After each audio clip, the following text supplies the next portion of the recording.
Hey friends, welcome to Cinematic Scripture, where I help Christians use film and scripture together to disciple through story.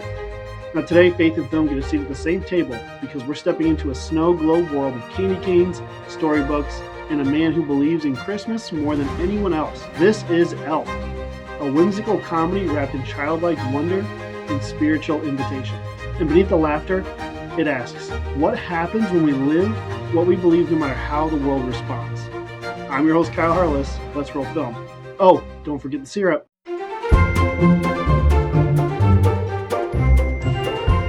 Alright, so Elf is one of my favorite Christmas movies. Every year, my family and I, after we're done putting up the tree, we watch Elf. It is a tradition ever since my kids were little.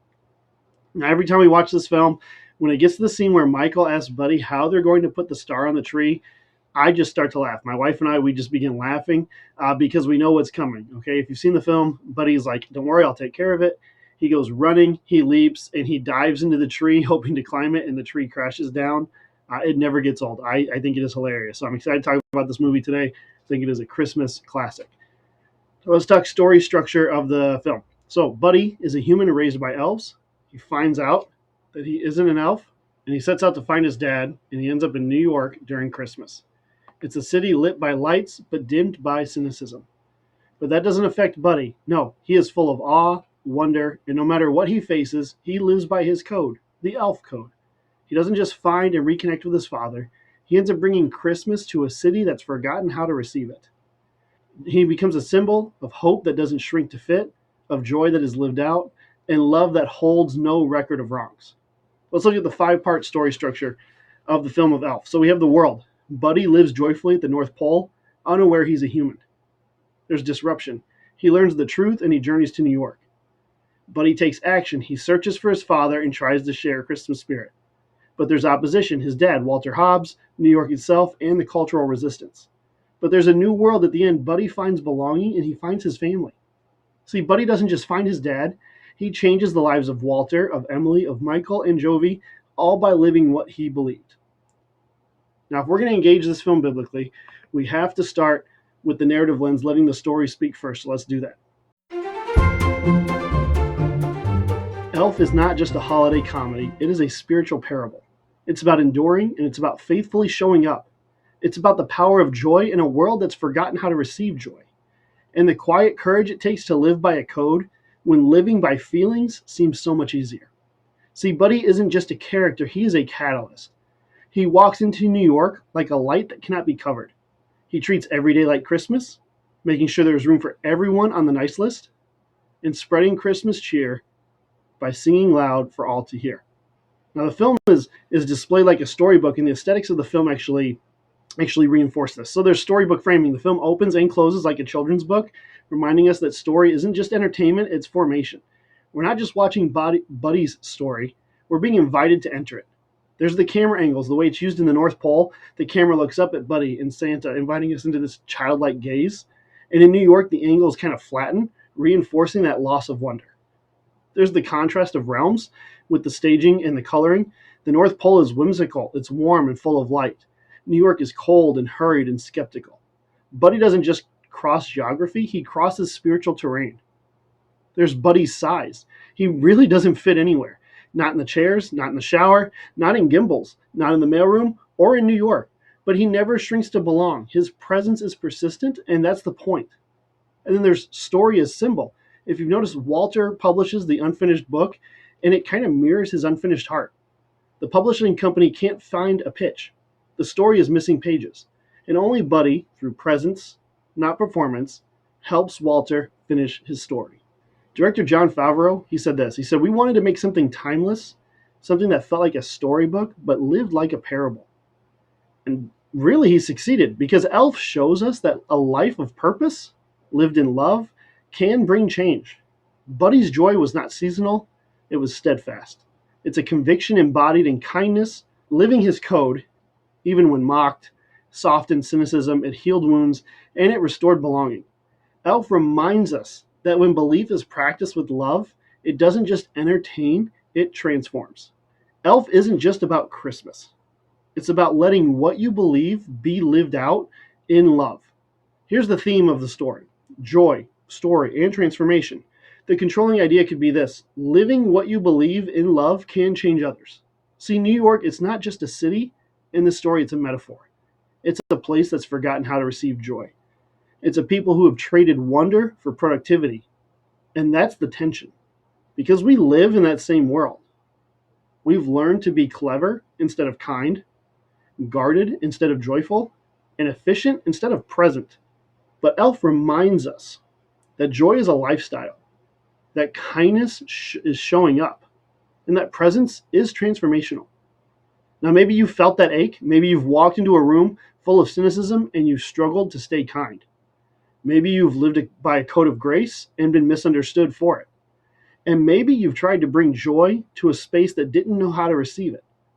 Maybe you've wondered if presence really matters when the world is in such a hurry. And if so, this story sees you. Elf doesn't just dismiss your ache, it dignifies it, and it reminds us that transformation, it doesn't begin with power, it begins with presence. So Elf takes place in a world that is cynical, but it's not beyond redemption. It does assume a few things. It assumes that joy is childish, because Buddy is seen as childish, he's seen as foolish, and in need of growing up and accepting reality. It assumes that story matters. Walter's life, it doesn't change through logic or argument, it changes through narrative. The unfinished book that Walter sent to print becomes a metaphor for his unfinished heart, and Buddy's presence becomes the missing chapter. It assumes that presence is power.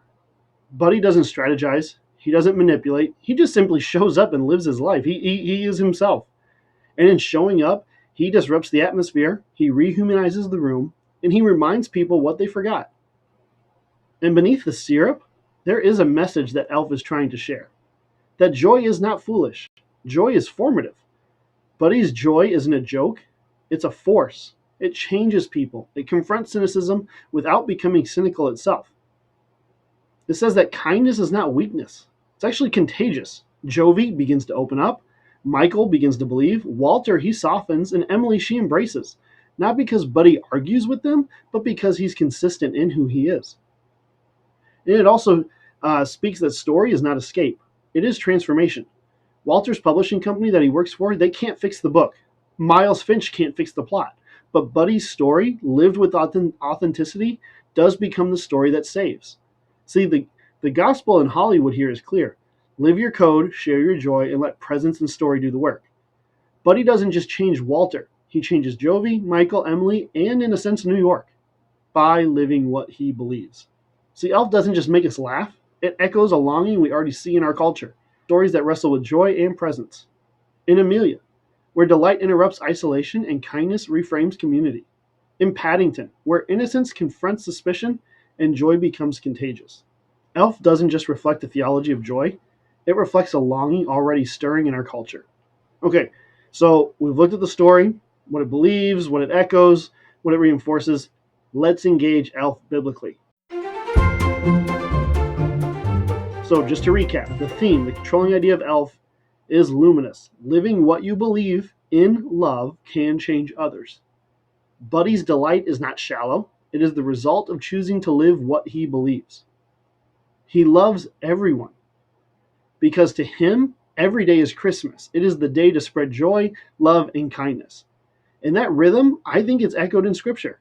We'll look at Joseph in Egypt in the book of Genesis. Even in betrayal and exile, he lives faithfully. His integrity and his hope reshape not only his own story, but the destiny of nations. Buddy's joy, lived consistently, echoes Joseph's witness that steadfast love can transform hostile environments.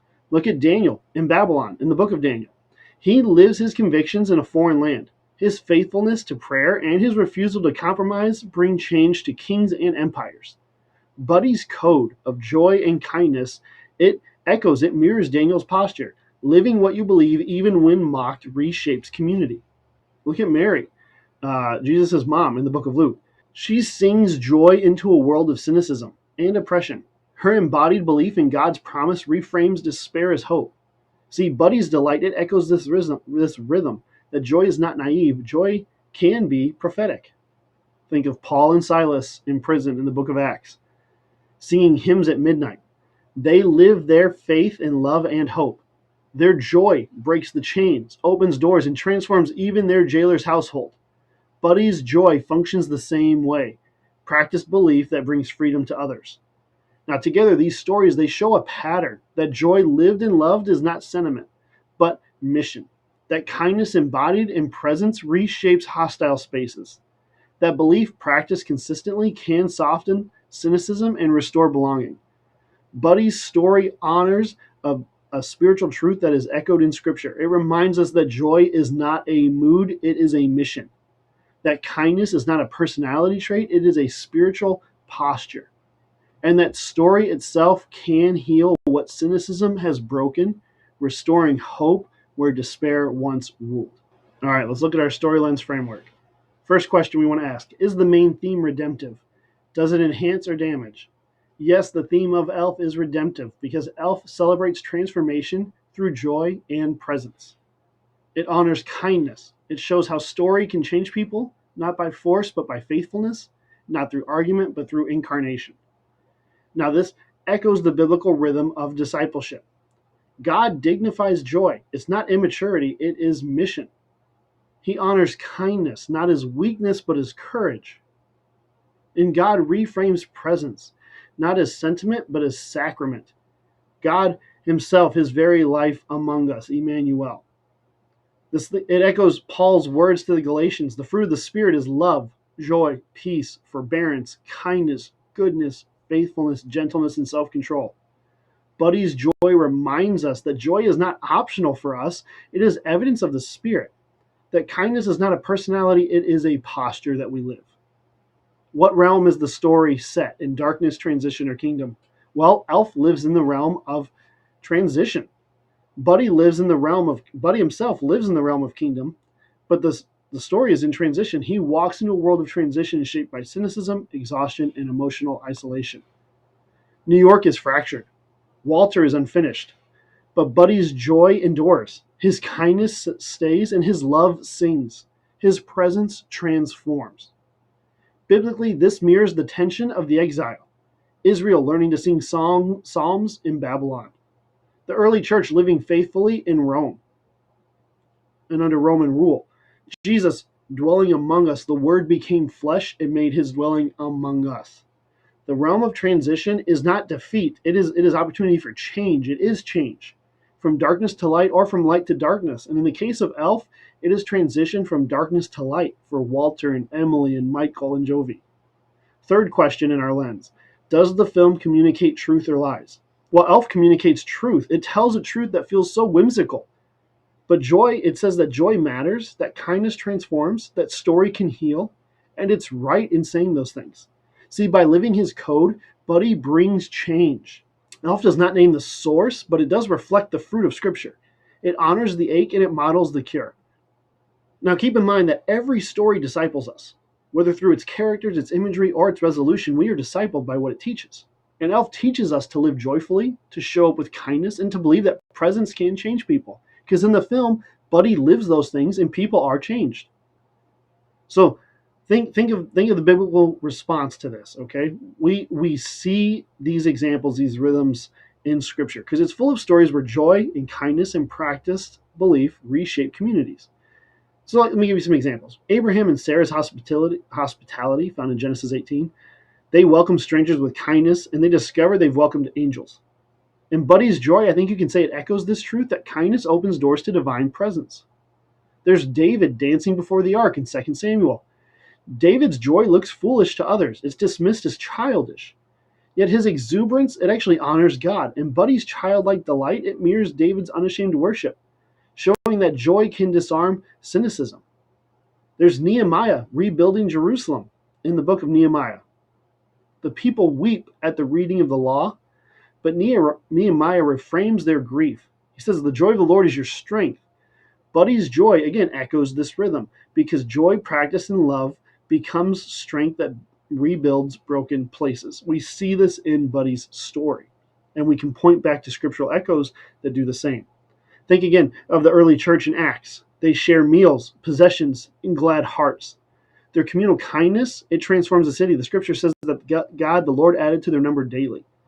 Buddy's code of joy and generosity, it echoes this rhythm of gospel community.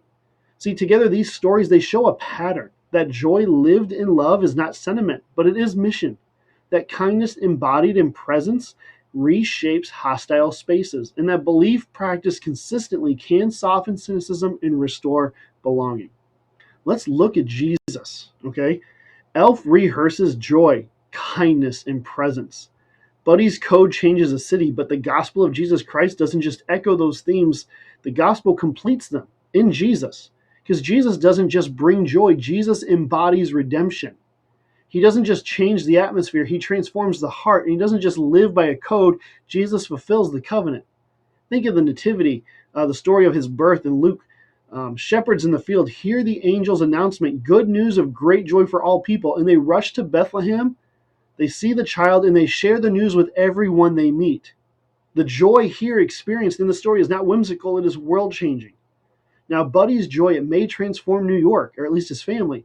Jesus' birth brings joy that transforms creation itself, because the birth of Jesus reframes joy as mission. It's contagious, it's communal, and it's cosmic. Think of Jesus washing the disciples' feet in the book of John. On the night he's betrayed, Jesus kneels and he washes the disciples' feet. The kindness here is not situational, it is sacrificial. Jesus' dignified service as the posture of love. And Buddy's kindness in the film, it makes people smile, but Jesus' kindness redefines greatness. The gospel reframes kindness as covenantal love. It's costly, it's humble, and it's transformative. There's the road to Emmaus, or the Emmaus Road, at the end of the Gospel of Luke. Two disciples, they walk in grief, their story shattered by the crucifixion. Jesus, he joins them. They don't know it's him, but he joins them and he retells the scriptures until their hearts burn. At the table, Jesus breaks bread and their eyes are opened. In this moment, story here is not escape, story is revelation. In Buddy's story, it heals the cynicism of Walter. Jesus' story, it heals the despair of the disciples. The gospel reframes story as sacred, authored by the Word made flesh, fulfilled in resurrection. Speaking of the resurrection, John and Matthew, the women at the tomb, they find it empty, and angels announce that he is not here, he is risen. Jesus is risen. Transformation in these stories is not whimsical, it is resurrection shaped. Buddy's presence, it shifts a city's mood, but Jesus' presence defeats death itself. See, the gospel reframes transformation as new creation, not just cheer, but eternal hope. So where Elf celebrates presence, the gospel reveals incarnation. Where Elf honors story, the gospel proclaims salvation. And where Elf invites us to live by a code, the gospel invites us to follow Christ. The story of Elf doesn't just live in the North Pole, it lives in us. It echoes in scripture, it shows up in culture, and it stirs a sacred invitation in our longing to live by a code of joy, of kindness, and grace in a world where anything goes. So how do we carry that into conversation? How do we use Elf to point to Jesus? Let me just give you 6 conversation points to maybe help you do just that. First, you know how Buddy's joy changes New York? Well, that's what Jesus does, only his joy is in resurrection. Elf shows kindness can heal a city, but the gospel says grace can heal the world. Buddy's presence transforms his family. Jesus' presence transforms creation. Buddy's joy looks foolish in a cynical world. Where do you feel tempted to hide joy? Walter resists kindness until it breaks through. Where do you see kindness as a risk instead of a strength? And the city changes when people join Buddy's song. What keeps you from joining the song of hope? Elf ends with singing sleigh bells and a giant bottle of syrup. Its joy reveals real transformation. Soften rooms, open hearts, families beginning again. The film does remind us that transformation begins when joy is lived, not just admired, when kindness is practiced, not just rehearsed, and when presence becomes a way of life, not a seasonal gesture. Now, Buddy's simple code, it shapes how he sees the world, and honestly, how the world sees him. Buddy's code, the code of the elves, treat every day like Christmas. There's room for everyone on the nice list, and the best way to spread Christmas cheer is singing loud for all to hear. It's not clever, but it is consistent. It's not loud, but it is lived. His joy, Buddy's joy, it resists the cynicism around him. His kindness rewrites stories, and his presence does change the rooms that he's in. So what if Christians lived by a similar code? What if we look to Jesus and let him dictate our code? What if we received each day as a gift from God? We extended grace to everyone, and we bore witness through lives of love. See, if the church lived by this kind of code, we would stop outsourcing joy to Christmas and live it daily. We would stop gatekeeping grace and share it freely. We would stop loving like the world, and we would actually love like Jesus. We are transformed when film and scripture truly converse. We stop outsourcing joy to nostalgia, and we practice joy as mission. We stop treating kindness as sentiment, and we practice kindness as covenant posture. We stop dismissing presence as childish, and we honor presence as incarnation. Together, we become people shaped not by seasonal cheer, but by resurrection joy. Buddy believes joy can change people. Kindness can soften cynicism, and presence can rewrite a story. And he lives that belief without apology. He lives his code. The gospel fulfills what Buddy hints at. Not with syrup, but with surrender. Not with cheer, but with grace. And not with a costume, but with a cross. Elf points us towards the source, Christ, whose joy is steadfast, whose kindness is costly, and whose presence is with us and for us. So just reflect. Where have I shrunk to fit the room? Think, where have I abandoned joy to be taken seriously? And then lastly, ask, where is God inviting me to live with presence, not performance? Thanks for watching this. If you're ready to move from watching to engaging, I want to encourage you, step into the 5-day challenge. Step into the challenge.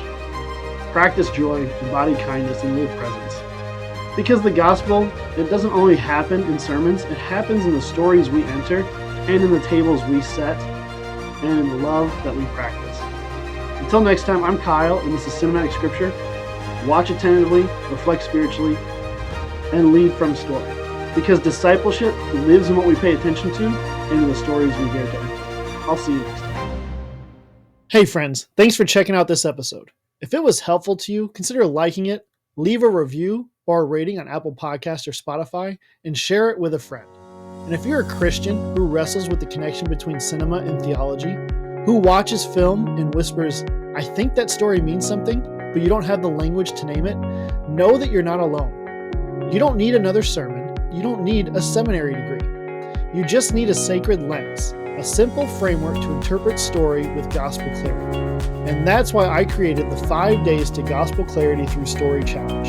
It's a live, immersive experience where I will help you reframe film as conversation, read scripture narratively, and disciple through story with spiritual depth. Over 5 days, I will guide you through a transformative process to awaken the ache that stories stir, and why it matters spiritually, to decode narrative structure and worldview shaping, to see scripture as story, not just doctrine, to engage film with grace, not fear, and to disciple through story with gospel clarity and narrative presence. If you're ready to move from cinematic longing to spiritual activation, then join me at cinematicscripture.com/gospel in story. I'll have the link below. Our next one's coming up. I hope to see you there.